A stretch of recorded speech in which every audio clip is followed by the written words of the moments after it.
El trueno que caía como piedra. El Thunder Chief era una bestia enorme, pesada, sin gracia. Y en Vietnam, cuando uno se perdía, no planeaba suavemente hacia la tierra. Caía. Se estrellaba con un golpe tan brutal que hacía vibrar los huesos de todo el que lo presenciaba. ¿Y sabes qué es lo más impactante de todo?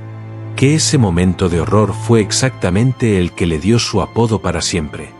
El apodo que nació del miedo. Los pilotos comenzaron a llamarlo el TUD, jerga para describir ese sonido sordo y definitivo de algo que cae sin remedio. No era un insulto al avión. Era humor negro de trinchera, del tipo que solo entienden quienes han visto de cerca cómo la muerte puede llegar con un estruendo. Y ese nombre se quedó pegado al fuselaje como si nunca hubiera existido otro. Así son los apodos que nacen en zonas de combate. No mienten. No adornan. Dicen exactamente lo que vivieron quienes los pusieron. El apodo más seco de la historia. Cruz lo llamaba el Deus. Corto. Plano. Sin ningún tipo de inspiración. Sirvió fielmente como interceptor durante la Guerra Fría, y nadie escribió canciones sobre él. Era el segundo interceptor de ala delta de la serie Century, y el apodo nunca intentó ser otra cosa. Cuando el nombre de tu avión de guerra es simplemente el número 2 en jerga callejera, eso te dice todo lo que necesitas saber sobre cómo lo veían sus propios tripulantes. No con odio. Solo con esa indiferencia honesta que duele más que cualquier insulto. El avión que sorprendió a todos. Cruz también tenía uno para el Voodoo, 10 Wonder. Lo decía arqueando las cejas, con una sonrisa torcida que lo decía todo. El Voodoo tuvo un desarrollo lleno de problemas, y los primeros pilotos que lo volaron no estaban del todo convencidos de que debería haber sobrevivido al tablero de diseño.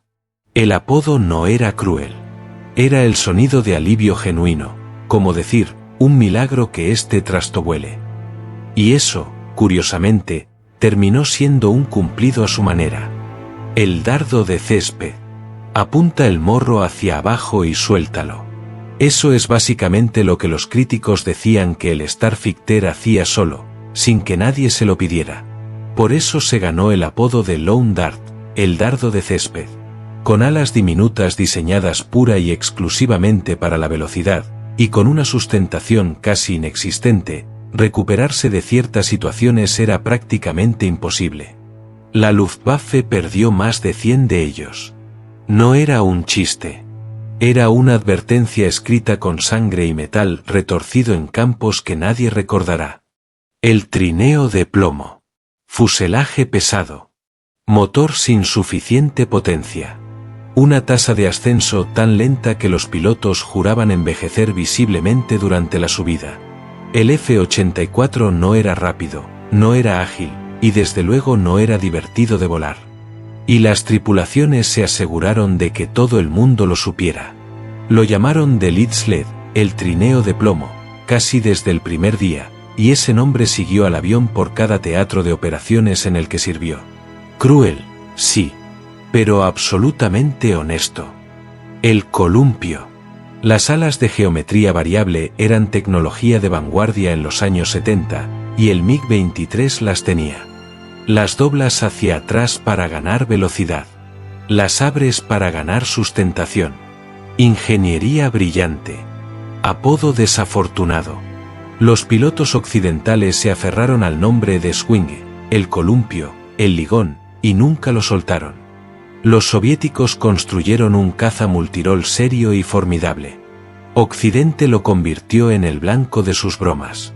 Así funciona la Guerra Fría cuando no se pelea con balas sino con palabras. El avión. Punto. Las tripulaciones alemanas de la Luftwaffe, volando uno de los cazas de ala variable más avanzados del planeta, miraron su avión de 90 millones de euros y le pusieron un nombre, Das Flugzeug. Traducción literal, el avión. Eso es todo. Ni más, ni menos. Si eso es minimalismo admirable o un insulto silencioso nunca se ha resuelto oficialmente. Pero es difícil argumentar que no tiene su gracia. Gastaron 90 millones de euros en tecnología punta y el nombre que eligieron fue básicamente señalar y decir, eso. La escoba.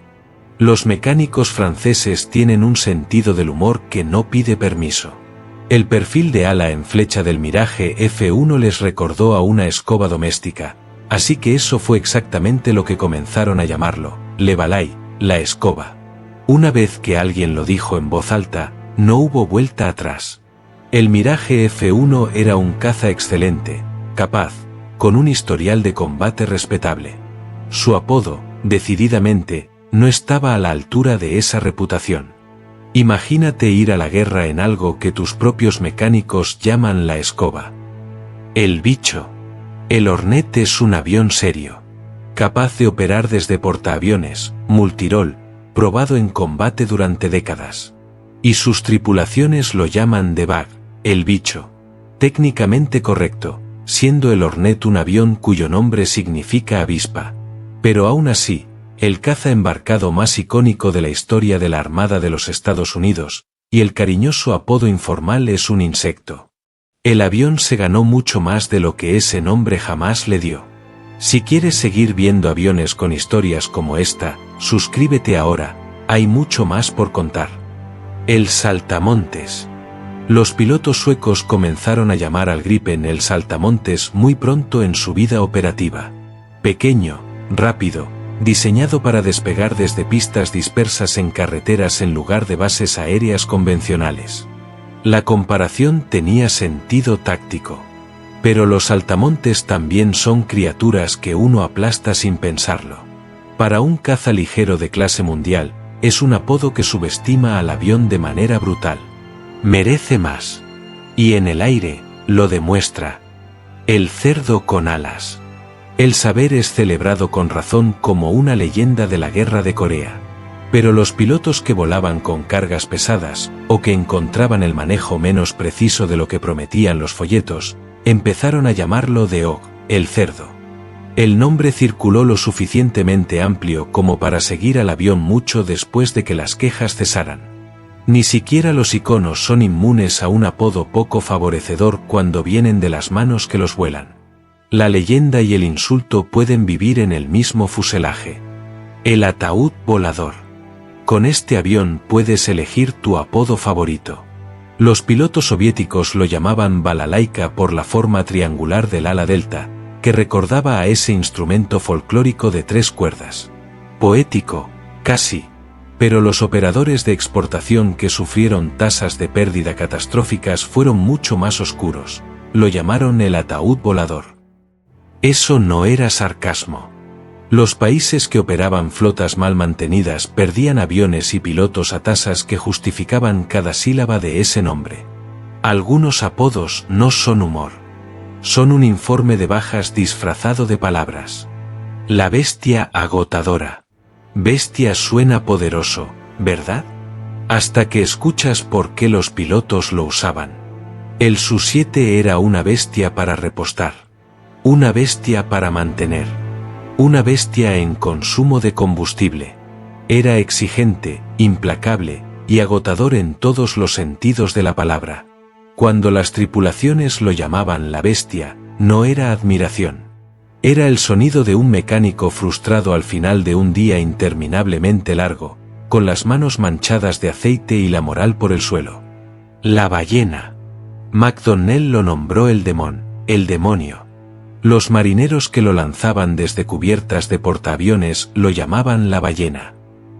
Las primeras variantes tenían tan poca potencia que el considerable peso del avión convertía cada lanzamiento en un acto de fe pura. El nombre demon implicaba amenaza, peligro, ferocidad. El nombre ballena implicaba algo grande, lento y difícil de maniobrar. Las tripulaciones embarcadas votaron siempre por la precisión. Y la precisión, en este caso, no era reconfortante. La pesadilla del fontanero. El Hunter es uno de los aviones más hermosos jamás construidos y uno de los más desesperantes para trabajar. Sus líneas de combustible e hidráulicas recorrían el fuselaje en un trazado que las tripulaciones de mantenimiento bautizaron como la pesadilla del fontanero. Esa era la versión educada. El trazado era complejo, el acceso era pésimo, y el apodo acompañó al avión durante toda su vida operativa. Hermoso desde fuera. Un laberinto de tubos y maldiciones desde dentro. El Espantoso. Subía como ningún otro avión en la Real Fuerza Aérea Británica. Supersónico en vertical, y desaparecido antes de que pudieras parpadear. Por eso las tripulaciones lo llamaban The Lightning, el Rayo, y con ese nombre le añadieron un segundo apodo no oficial, el Espantoso. Pero el nombre cortaba en dos direcciones. El consumo de combustible del Lightning era alarmante. Sus márgenes de manejo eran estrechos. Y su historial de accidentes era suficientemente sobrio como para que nadie se riera demasiado. El Espantoso era, en partes iguales, admiración genuina y miedo genuino. Ambos estaban completamente justificados. El cerdo que volaba de noche. Antes de que alguien lo llamara Aardvark, las tripulaciones ya habían llegado a algo más simple: el cerdo. Era grande, pesado, poco convencional, y terco en el suelo. Dicho eso, podía volar bajo y rápido en la oscuridad total y entregar armas con una precisión que nada más podía igualar en esa época. Un cerdo, sí. Pero un cerdo que volaba extraordinariamente bien cuando nadie podía verlo. Hay peores epitafios para un avión de guerra. El tigre pequeño. La Fuerza Aérea de los Estados Unidos condujo una evaluación de combate del F-5 en Vietnam bajo un programa que nombraron Scosy Tiger, Scosy siendo una deformación del japonés para pequeño. Oficialmente nombraron su prueba de combate en referencia a lo diminuto que era el avión. El F-5 se convirtió después en uno de los cazas más exportados de la historia. Su presentación no sugería ese destino en absoluto. El geriátrico. El Kfir era capaz cuando entró en servicio israelí a mediados de los 70. Pero para cuando los operadores de exportación lo estaban volando, el diseño estaba envejeciendo y las tripulaciones no eran sutiles al respecto. Lo llamaban el geriátrico. No con afecto. Era un registro de mantenimiento al que le habían puesto nombre. Las variantes posteriores mejoraron las cosas, pero el apodo ya había hecho su daño. Una vez que un avión queda asociado con la vejez y el deterioro, es muy difícil sacudirse esa imagen. La copia. China adquirió tecnología del MiG-21 a principios de los 60 y construyó su propia versión. El J-7 sirvió durante décadas y fue exportado ampliamente. Pero en los círculos de aviación occidentales, el apodo nunca cambió, de Capi, la copia. No el clon. No la variante. La copia. Era directo. Era preciso. Y para un avión en el que China invirtió años de desarrollo adicional, fue una evaluación que resultó muy difícil de superar. A veces el primer nombre que te ponen es el único que importa. Doble feo. Uno de los cazas más capaces jamás construidos, y las tripulaciones lo llamaban Double Ugly, doble feo. El morro caído. Las puntas de ala dobladas hacia abajo. La enormidad bruta del avión en el suelo. Nada en el Phantom era grácil de contemplar. También lo llamaban el ladrillo volador y el rinoceronte. Pero doble feo fue el que se quedó, porque no requería explicación en el momento en que posabas los ojos sobre él. La fealdad del Phantom era tan absoluta que resultaba casi poética. La caja de carne. El primer caza a reacción operativo de Gran Bretaña cargaba un apodo que decía todo sobre su historial de seguridad: The Meat Box, la caja de carne. Las primeras variantes eran inestables. Los fallos de motor eran habituales. Y la tasa de accidentes era lo suficientemente alarmante como para que las tripulaciones dejaran de fingir que todo estaba bien. El Meteor fue un hito genuino en la historia de la aviación. También fue, según la evaluación franca de las personas que lo volaban, una caja que ocasionalmente se convertía en carne. No hay manera más brutal ni más honesta de describir un avión.